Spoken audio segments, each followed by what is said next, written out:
untuk menolak tentang di sesi yang ingin mendemo berusaha demo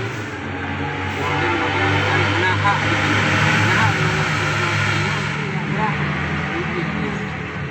kamu membantu siap jadi menolak tentang kah menteng dari lu.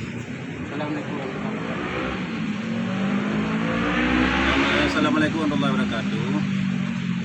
Puja syukur kepada Allah selawat Nabi Muhammad SAW, saling setia kepada mandum keperjuangan guru KPA dan juga daripada aneka mandu rakan-rakan KPA, GAM, dari GAM KPA dan seterusnya, bahwa kami di sini perlu menyatakan bahwa aksi yang dialungkan oleh seorang yang tidak dikenal dalam perjuangan KPA, perjuangan GAM ini, yaitu yang namanya Syekhi GAM.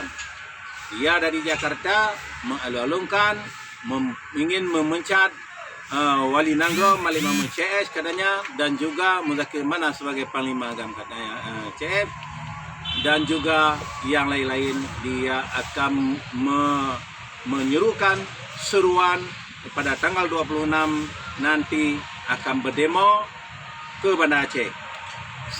Ada 3 yang perlu kita ingat di sini. Yang pertama, aksi ini siapa yang bertanggung jawab? Ya, kalau dia bertanggung jawab, macam kita tengok di Facebook tadi, bahwa kalau nanti ada orang Aceh tangkap, dia akan datang untuk menjemput. Itu semua itu bohong. Coba kita tengok, waktu dulu ditangkap orang Aceh, orang KPA, Raya Aceh ditangkap, mana muka dia yang menjemputnya dalam penjara? Yang kedua, seandainya apa yang terjadi di dalam perjalanan, di mana komandonya orang Aceh mana mau makan, dia tidak bertanggung jawab. Dan yang ketiga, apa haknya dia akan mendemo dan menurunkan Malik Mamun sebagai Wali Nangro di Aceh ini?